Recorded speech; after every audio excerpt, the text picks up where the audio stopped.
네, 오늘 본문 요한계시록 16장 12절에서 16절을 읽었는데 굉장히 유명한 그런 본문입니다. 아마겟돈 전쟁, 여러분들 많이 들어보셨죠? 네, 이 아마겟돈 전쟁, 소위 곡과 또 마곡의 전쟁이라는 그런 이름으로 표현되기도 하는데, 참 이 주제가 또한 모든 시대마다 극단적 종말론의 한 장르로서 그렇게 쓰여 왔습니다. 그래서 과연 아마겟돈 전쟁이라는 것이 무엇이냐, 그것을 여러분들에게 오늘 알려드리기를 원하는데, 오늘 말씀은 조금 난해할 수도 있고 지루할 수도 있습니다. 그래도 이걸 알아두면, 한 번만 딱 들어두면 평생에 여러분들이 어떤 종말론 설교를 들어도 이 설교가 건강한 설교인지 아니면 우리를 지금 어떤 극단적인 잘못된 쪽으로 이끌어가는 메시지인지 금세 구별할 수가 있게 될 것입니다. 오늘 먼저 12절을 보세요. 여섯째 천사가, 이제 7 대접 심판이 진행 중에 있습니다. 여섯째 천사가 그 대접을 큰 강 유브라데 강에 쏟음에 강물이 말랐다. 동방에서 오는 왕들의 길이 예비되었다라고 말씀하고 있습니다. 유브라데 강, 성경에서 유브라데 강은 약속의 땅, 이스라엘을 말하는 것이죠. 약속의 땅 동편 경계를 의미하는 것입니다. 그래서 유브라데는 사실은 심판의 상징이기도 합니다. 유브라데 강이 넘친다라는 표현을 성경에서 북방의 어떤 세력들이 이스라엘을 침공한다라는 뜻을 가지고 있습니다. 그래서 유브라데 강이 넘친다, 오늘은 또 마른다라고 표현되어 있는데 이것은 이제 어떤 심판의 상징성을 가지고 있는 것인데, 오늘 특별히 오늘 본문에서는 사실은 하나님의 대적자들이 이제 하나님께 심판받으러 오는 것을 상징적으로 보여주고 있는 것입니다. 말씀에 보면 용과 짐승과 거짓 선지자가 나타나는데, 이들이 이제 세상을 미혹하고 교회를 대적하는 중심에 항상 같이 한다라는 것을 알게 됩니다. 이들을 이제 악의 삼위일체라고 하는데, 이들이 이제 열방의 왕들을 격동시켜서 이제 모으는 것입니다. 하나님을 대적하게 하기 위해서. 그래서 모인 곳이 어딘가 16절에 보면은 새 영이 히브리어로 아마겟돈이라 하는 곳으로 왕들을 모으더라라고 말씀합니다. 아마겟돈이라는 곳으로 이제 왕들을 모으더라. 이것이 사실은 하르 무깃도라는 그런 단어에서 온 것인데, 하르라는 단어는 산을 표현하는 것이고, 무깃도는 구약 성경에 나타나는 그 이스라엘의 한 지명을 말하는 것입니다. 그것을 합쳐놓은 것이 하르 무깃도, 그것을 음역한 것이 아마겟돈이다, 이렇게 표현을 하는 것인데, 무깃도는 어떤 곳이냐면 성경에서 샤론 평야와 이스라엘 골짜기 사이에 위치한 중요한 무역로였고, 그 무역로가 교차하는 지점이었습니다. 그래서 당시에 구약시대 당시에 패권을 장악하려면 반드시 무깃도를 장악해야 하는 그런 과제가 있었습니다. 그래서 애굽이 북방으로 진출할 때, 애굽은 남방이거든요. 애굽이 북방으로 진출할 때도 무깃도를 차지해야 되고, 북방이 남방으로 진출할 때도 무깃도를 차지하기 위해서 이곳은 험난한 그런 전쟁 지역이 되었던 것입니다. 그래서 전략적 요충지였던 것이죠. 성경에 보면 드보라와 바락이 시스라를 물리친 곳도 무깃도고, 또 많은 그런 내용들이 나오지만, 또 애굽의 바로느고가 요시야를 이제 북방 왕을 치러 가다가 요시야가 중간에서 막아서는 바람에 요시야가 그 전쟁에서 죽게 되죠. 그것이 바로 무깃도입니다. 그래서 아마겟돈이라는 것은 오늘 말씀에 보면은 무깃도 산이거든요. 그것을 그대로 해석하면. 근데 실제 무깃도는 평원이지 산이 아닙니다. 무슨 말씀이냐면 여기서 무깃도는 실제적인 이스라엘의 지명의 의미로서의 무깃도가 아니라 전쟁의 상징적인 장소로서의 무깃도를 의미하는 것입니다. 그것을 바로 아마겟돈이다. 그래서 최후의 전쟁이 일어나는 곳, 그곳이 바로 아마겟돈이다. 이렇게 표현이 되는 것입니다. 이 아마겟돈 전쟁을 어떻게 해석해 왔느냐가 굉장히 중요한데 가장 우리가 경계하고 넘어가야 될 해석의 부류가 바로 세대주의자들의 해석입니다. 왜냐하면 세대주의자들이 세대주의라는 것이 한국교회에 너무나도 편만하게 퍼져 있고 그렇지만 그것이 건강한 신학을 형성한 것이 아니라 거기서 수많은 이단을 배출하고 있고 지금도 건강하지 않은 종말론의 90% 이상은 다 세대주의를 기반으로 해서 나오는 것이기 때문에 세대주의가 아마겟돈 전쟁을 어떻게 해석하느냐 그것을 알고 있는 것이 참 중요하겠죠. 근데 세대주의도 이제 너무 막 갈래갈래 갈라져 가지고 너무 복잡해졌어요. 그렇지만 다 똑같진 않다 하더라도 대체적으로 제가 지금 말씀드리는 그들이 이렇게 해석하는구나 요 부분을 알고 있으면 딱 들으면 요게 요 해석에서 이렇게 파생된 것이구나 딱 이렇게 감지가 됩니다. 대표적으로 세대주의는 어떻게 아마겟돈 전쟁을 해석하냐면 이제 말세 이게 세계가 이제 4대 제국으로 재편이 된다라고 그렇게 주장을 합니다. 유럽 연합과 유럽 연합으로 형성된 서방. 성경의 요한계시록의 10불이 그 서방 세력이다라고 그렇게 주장을 하는 것입니다. 그리고 이제 동방 제국이 있죠. 중국을 의미하는 것입니다. 중국을 대표적으로. 그 다음에 북방이 있습니다. 소련과 동유럽을 의미하는 것입니다. 그리고 남방은 이집트와 아랍 국가들을 의미하는 것입니다. 이렇게 4대 제국으로 마지막 시대에 재편이 되는데 이 유럽을 대표하는 서방의 대표가 이제 그들의 말에 의하면 이게 오래전에 유럽 연합국이 이제 한 6, 7개가 됐을 때 이런 이제 주장이 나오기 시작한 거예요. 그래서 그들의 주장에 하면 유럽 연합국이 10개가 차면 거기서 이제 10불이기 때문에 적그리스도가 나온다. 그래서 이스라엘의 제3성전을 짓도록 적그리스도가 허락하고 그 성전에 앉아서 자칭 하나님이 된다라는 시나리오인 것입니다.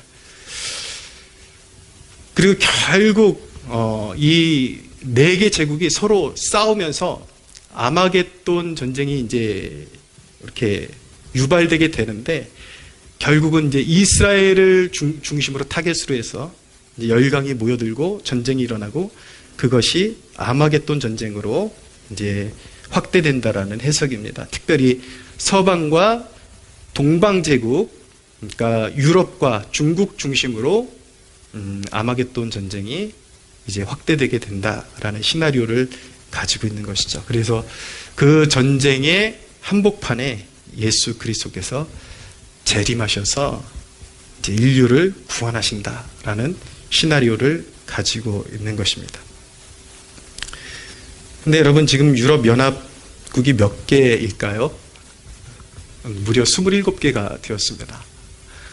그러니까 세대주의자들은 이제 10개가 되면은 거기서 적그리스도가 나온다 그랬는데 10개가 훌쩍 넘어버리니까 늘 자기네 이론을 수정해야 되는 거예요. 계속 수정하면서.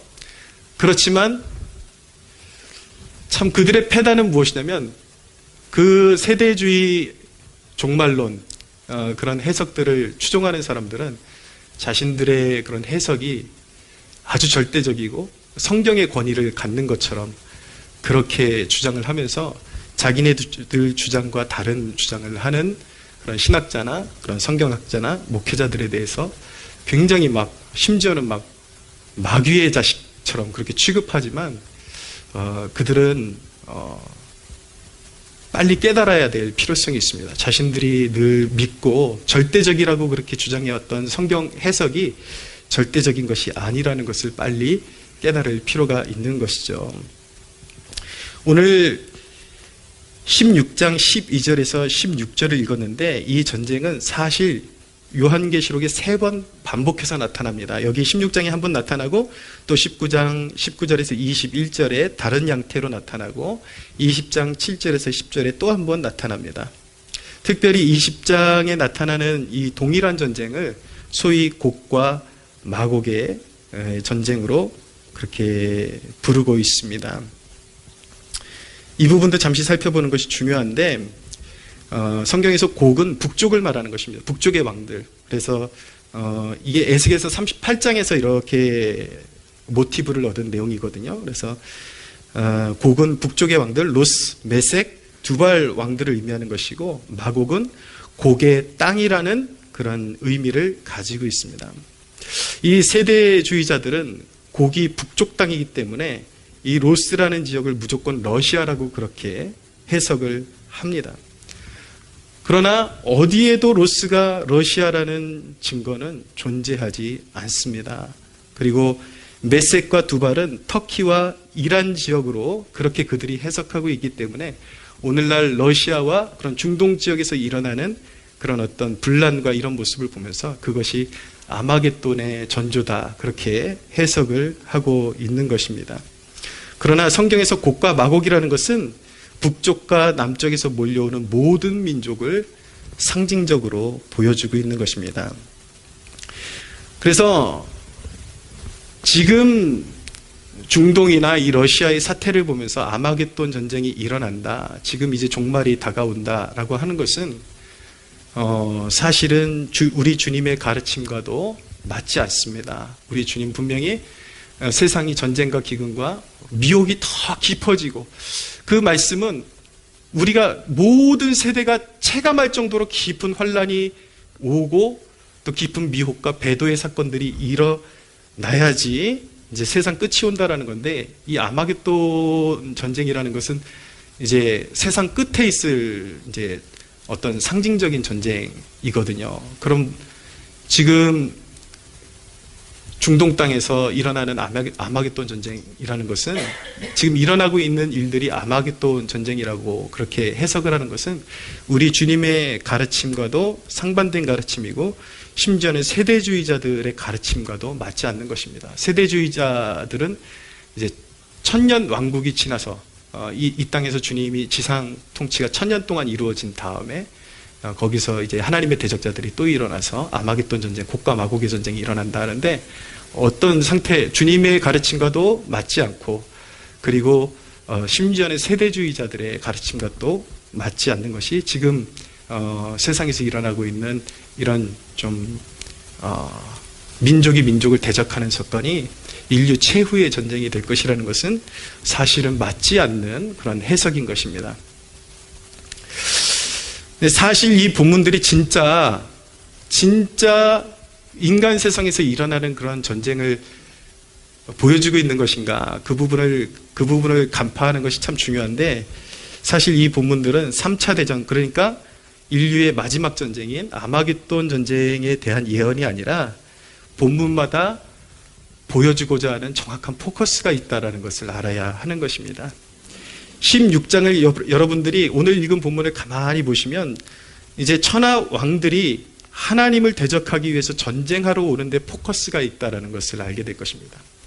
천하의 왕들이 하나님을 대적하러 오는데 포커스가 있고, 그리고 19장의 동일한 본문은 그 전쟁을 통해서 이제 사람들을 미혹하고 통치하던 짐승과 거짓 선자의 멸망과 그리고 그 거짓 선자들을 추종하던 세력들의 멸망이 다루어지고 있습니다. 그것이 19장의 내용이에요. 그리고 20장에 나타나는 이 전쟁의 모습은 이 전쟁의 끝에 마귀의 멸망의 포커스가 있다는 것을 알게 됩니다. 그러니까 동일한 전쟁을 보여주고 있는데 보여주는 포커스가 조금씩 다른 거예요. 이제 열방의 왕들, 열강의 세력들이 하나님을 대적하러 모이고, 두 번째 본문에서는 그것을 주도하던 짐승과 거짓 선지자가 멸망하고 불못에 던져지고, 그리고 그를 추종하던, 하나님을 대적하던 모든 사람들이 멸망하는 그런 대목을 보여주고, 20장에서는 그 영적인 세력에서 그들을 조작하고 권세를 부리던 마귀가 이제 잡히고 멸망하는 대목을 보여주고 있는 것입니다. 이 전쟁을 이해함에 있어서 두 가지 질문을 우리가 던져야 됩니다. 이 전쟁이 과연 정말 우리가 그동안 알고 있던 1차 대전이나 2차 대전처럼 폭격기가 막 폭격을 하고 탱크가 막 폭격을 하고 그런 육신적인 전쟁을 의미하는 것인가? 우리가 두 가지 질문을 던져봐야 되는데, 첫 번째는 무엇이냐면 과연 주 예수님과 천하 인간들이 무기를 사용한 전쟁이 가능하냐라는 질문을 던져야 합니다. 이거 가만히 생각하면 되게 우스운 장면입니다, 여러분. 주 예수님과 피조물인 인간이 서로 총대를 겨누고 그러고 싸우고 있는 거예요. 폭탄 막 던지고 그런 전쟁. 약간 조금 더 과학이 발달한다면 서로 레이저 쏘면서 이제 스타워즈 같은 전쟁을 지금 유발시키고 있는 거죠. 사람들이 그렇게 이 전쟁을 생각하고 있는 거예요. 근데 여러분, 주 예수님과 인간들이, 천하의 인간들이 그런 물리적인 싸움을 한다라는 것은 어불성설인 것입니다. 말도 안 되는 것입니다. 여태까지 여러분 요한계시록을 보면서 무엇을 배웠습니까? 천사들이 나팔만 불어도, 대접 하나만 쏟아도 인류가 어떻게 됩니까? 완전히 파괴되고 인류는 맥을 칠 수가 없습니다. 그런데 어떻게 인류가 감히 주 예수님에 대해서 무슨 물리적인 무기를 사용하고 거기 하나님과 전쟁을 하러 모여가지고 물리적인 전쟁을 한다는 것은 말이 될 수가 없는 것입니다. 천사들이 대접만 쏟아도 세상은 전멸했는데 어떻게 세상 권세가 주 예수님께 그렇게 대항하며 싸울 수가 있겠습니까? 그래서 이 전쟁은 그런 물리적인 전쟁을 보여주는 대목이 아니다라는 것을 우리가 어느 정도 유추해 볼 수가 있겠죠. 두 번째 질문은 무엇이냐면, 마귀의 공격 목표가 20장 9절에 보면 성도들의 진이다, 사랑하시는 성이다 이렇게 표현하고 있는데, 이것은 요한계시록이 끊임없이 보여주고 있는 바 교회를 상징하고 있는 것입니다. 이 요한계시록은 교회와 마귀와의 싸움을 그대로 계속 끊임없이 이어서 보여주고 있는 것인데, 최후에 교회가 승리할 것이다 라는 것을 계속해서 선언하고 있는 것입니다. 그런데 여러분, 교회는 이제 신약시대의 교회는 이스라엘 백성들처럼 한 국가에 모여있는 신정국가가 아니에요. 교회는 전 세계에 있는 진실한 하나님의 자녀들인데, 그들이 어느 시점에 한 나라를 이룰 가능성도 희박하고, 특별히 오늘날 순전히 하나님 나라를 대표할 만한 한 국가도 존재하지 않습니다. 그런데 하나님의 대적자들이 한 국가를 향해서 모여가지고 전쟁을 치른다라는 것은, 그것은 전혀 이 본문의 의도와 맞지를 않는 것입니다.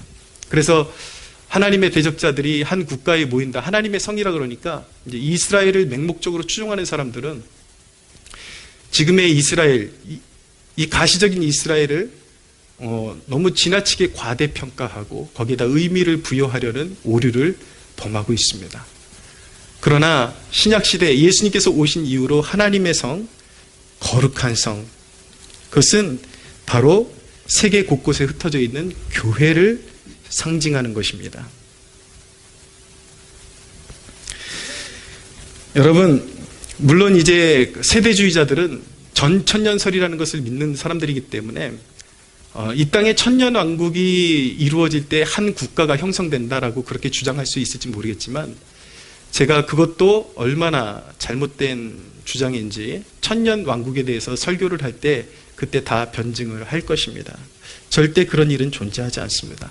어느 한 국가가 기독교인들만 모인 국가로 그렇게 모일 일은 그렇게 가능성이 존재하지 않는 것입니다. 자, 그러면 이 성경에 나타나는 이 아마겟돈 전쟁은 과연 무엇을 의미하는 것인가? 이것은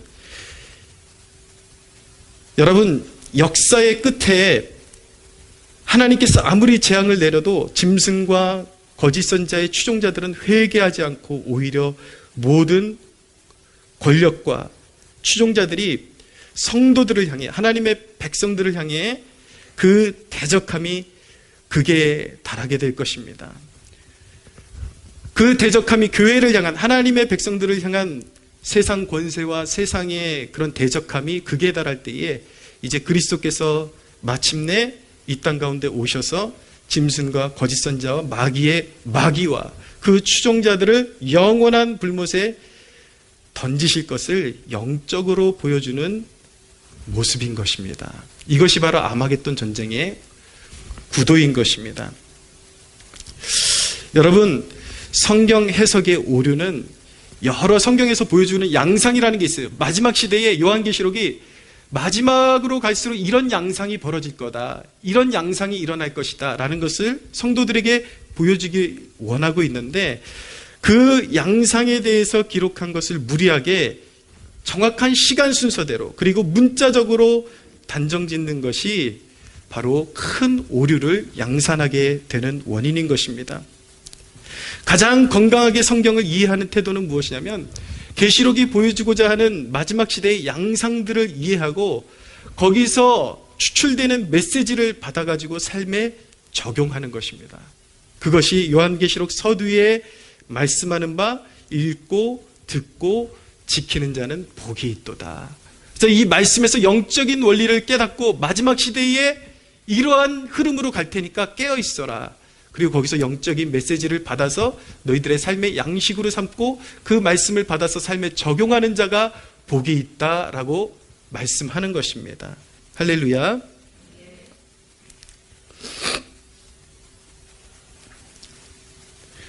여러분, 제가 지금 말씀드리는 것이 마지막 때에 전쟁이 없다라는 뜻은 아닙니다.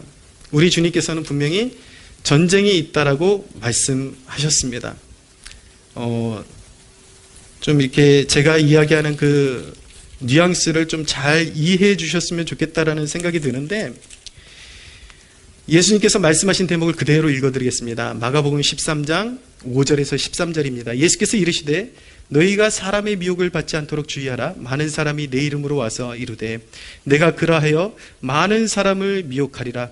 난리와 난리의 소문을 들을 때 두려워하지 말라. 이런 일이 있어야 하되 아직 끝은 아니니라. 민족이 민족을, 나라가 나라를 대적하여 일어나겠고, 전쟁이 있다는 뜻이죠. 곳곳에 지진이 있으며 기근이 있으리니 이는 재난의 시작이니라. 너희는 스스로 조심하라. 사람들이 너희를 공회에 넘겨주겠고 너희를 회당에서 매질하겠으며 나로 말미암아 너희가 권력자들과 임금들 앞에 서리니 이는 그들에게 증거가 되려 함이라. 또 복음이 먼저 만국에 전파되어야 할 것이니라. 사람들이 너희를 끌어다 넘겨줄 때에 무슨 말을 할까 미리 염려하지 말고 무엇이든지 그때 너희에게 주시는 그 말을 하라. 말하는 이는 너희가 아니요 성령이시니라. 형제가 형제를, 아버지가 자식을 죽는 데 내주며 자식들이 부모를 대적하여 죽게 하리라. 또 너희가 내 이름으로 말미암아 모든 사람에게 미움을 받을 것이나 끝까지 견디는 자는 구원을 받으리라 라고 말씀하고 있습니다. 다시 정리해드리면 아마겟돈 전쟁은 단순한 인간 사회에서 일어나는, 세상에서 일어나는 정치적인 이해관계에서 일어나는 그런 전쟁을 말하는 것이 아니라 주님이 말씀하신 나라가 나라를 대적하고 미혹이 일어나고 심한 박해가 일어나서 기독교인들을 마귀와 그의 하수인들이 가장 극에 달하게 대적하고 핍박하는 그 모든 전 과정 전체를 아우르는 영적 전쟁의 심화를 이렇게 표현하고 있는 것입니다. 여러분, 이제 시대가 마지막에 다다를수록 전쟁과 재앙과 미혹이 극에 달할 것입니다. 결국 이 세상 사람들이 사랑하던 세상과 문명은 끝내 몰락하게 될 것입니다. 그 끝자락에 주님은 다시 오셔서, 예수 그리스도께서는 반드시 다시 오십니다. 할렐루야. 예수님께서 오셔서 모든 성도들을 영접하실 것입니다. 그리고 결국 하나님의 모든 대적자들은 불에 멸망하게 될 것입니다. 요한계시록 29장은 말씀합니다. 하늘에서 불이 내려와 그들을 태워버릴 것이다 라고 말씀합니다.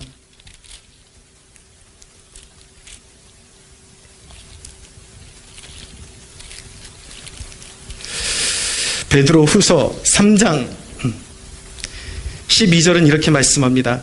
하나님의 날이 임하기를 바라보고 간절히 사모하라. 그날에 하늘이 불에 타서 풀어지고 물질이 뜨거운 불에 녹아지려니와 라고 말씀하고 있는 것입니다.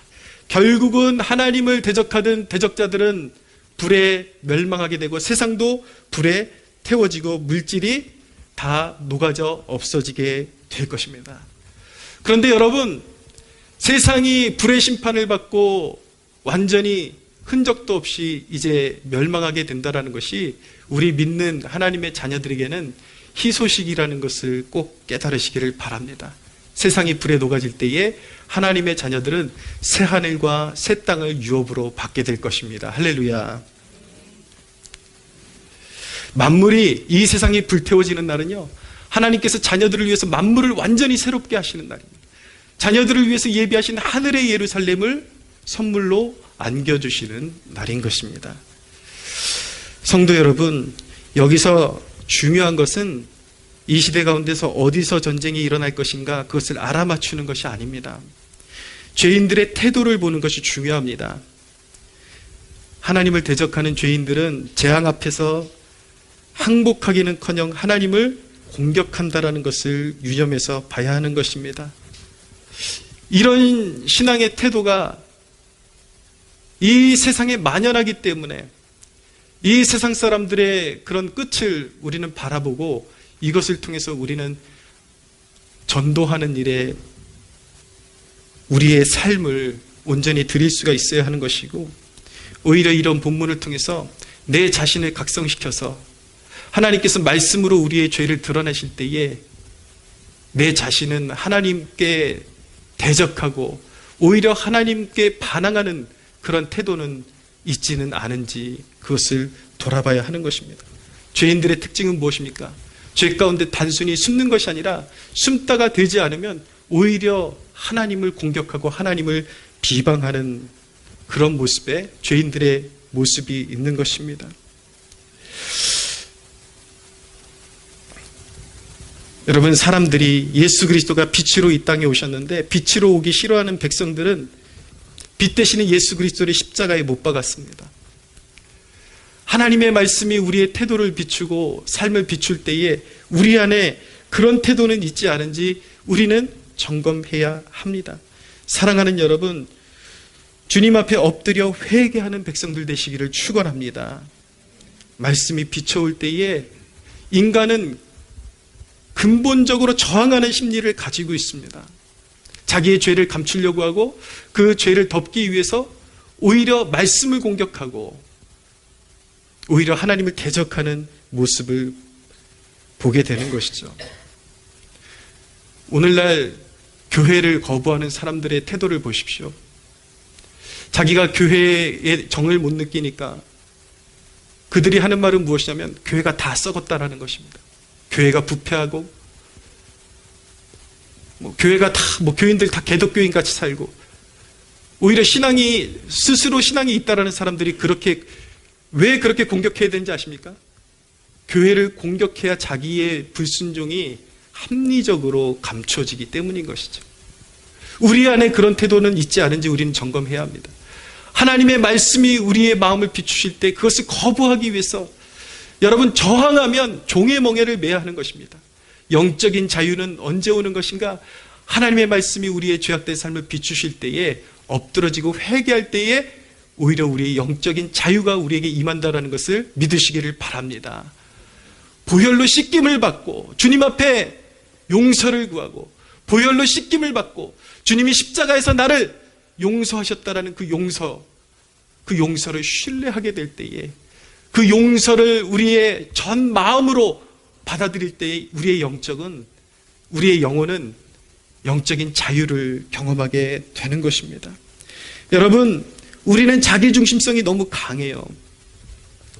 이것이 하나님과의 우리의 관계에서만 보여지는 태도가 문제가 아니라 사람과의 관계에서 나오는 우리의 태도, 태도 또한 문제인 것입니다. 우리는 자기중심성이 너무 강해서 자기가 잘못을 저지르고도 용서를 구할 줄도 모르고, 심지어는 상대방이 잘못했다고 화해를 청함에도 불구하고 용서해 줄 줄도 모릅니다. 너무 자기중심적이다 보니까 늘 자기 스스로가 하나님 앞에 내가 억울해요 밖에 모르는 것이죠. 용서를 구할 줄도 모르고 또 용서를 해줄 줄도 모르고 다 자기 감정에만 충실한 그런 모습으로 살아가고 있는 것입니다. 사랑하는 여러분, 주님 앞에서 늘 용서받고 영적인 자유로운 그런 자유로운 존재로 살아가고 싶으십니까? 그러면 하나님 앞에 겸손해지는 저와 여러분들 되기를 바랍니다. 항상 채권자처럼 살지 말고 용서받은 자처럼 살아갈 수 있게 되기를 바랍니다. 우린 용서받은 자들이에요. 용서받은 자들이 항상 무언가 내가 채권자인 것처럼 상대방 쫓아다니면서 상대방이 잘못했다고 사과해도 받아줄지도 모르고 끝까지 고집부리고, 여러분 이것도 하나님 보시기에 아름답지 못한 모습이라는 것을 꼭 기억하시기를 바랍니다. 또 한 가지 기억해야 되는 것이 있습니다. 성도의 삶은 완전한 영적인 승리, 이김 위에 서 있다라는 사실을 잊지 마시기 바랍니다. 골로새 2장 15절은 말씀합니다. 통치자들과 권세들을 무력화하여 드러내어 구경거리로 삼으시고 십자가로 그들을 이기셨느니라 라고 말씀하고 있습니다. 아마겟돈 전쟁이 무엇이든 간에 그 중심이 보여주는 것은 무엇이냐면 예수 그리스도가 모든 대적자들과의 전쟁에서 이미 승리를 거두셨다라는 것입니다. 할렐루야. 앞으로 어떤 영적인 전쟁이 있든지 그리스도께서 거두신 승리를 믿음으로 나아가면 그의 백성들은 반드시 이기는 줄로 믿으시기를 바랍니다. 사랑하는 여러분, 비록 우리의 삶 가운데 우겨쌈을 당하여도 우리 하나님이 통치하심을 기억하십시오. 여러분들이 하나님의 보호를 요청할 때조차도 머리끝 하나 상하지 않을 것이라는 믿음으로 기도할 수 있게 되기를 바랍니다. 할렐루야. 인생의 위기가 와요. 걱정이 있어요. 두려움이 있어요. 우겨싸임을 당했어요. 하나님 지켜주십시오 라고 기도하는 그 순간에도 우리의 머리끝 하나 상하지 않고 하나님께서 지켜주실 것을, 그것이 약속되어 있고 우리는 이미 이긴 승리 위에 우리는 서 있음을 항상 기억하는 마음으로 하나님의 선하심과 자비하심을 의지해서 기도하는 여러분들 되시기를 바랍니다. 할렐루야. 로이드 존스 목사님의 설교의 대목을 마지막으로 낭독하고 마치겠습니다. 땅에서는 무서운 일들이 일어날 것이지만 우리는 두려워할 필요가 없습니다. 우리는 이미 그 일들로부터 구원을 받았습니다. 이는 우리가 그 일들 중 많은 부분을 겪지 않아도 될 것이라는 말은 아닙니다. 그것은 우리가 파선과 지진과 유행병과 전쟁 그리고 많은 것을 당하지 않아도 된다는 말은 아닙니다. 이 말의 진정한 의미는 그중 무엇도 아무것도 우리를 정말로 해할 수 없으며 아무것도 우리를 정말로 건드릴 수 없다는 것입니다. 할렐루야. 그리스도께서 이기셨습니다. 할렐루야. 세상이 우리를 대적하고 하나님의 백성들을 대적하고 세상이 우리를 우겨싸고 우리의 생명이 위협받는 그 순간에도 우리는 항상 이김 위에 서 있고 우리는 주와 함께 영원히 살 것이라는 그 믿음의 반석 위에 서시는 여러분들 되시기를 주 예수의 이름으로 축원합니다. 하나님께 영광의 박수 올려드리겠습니다.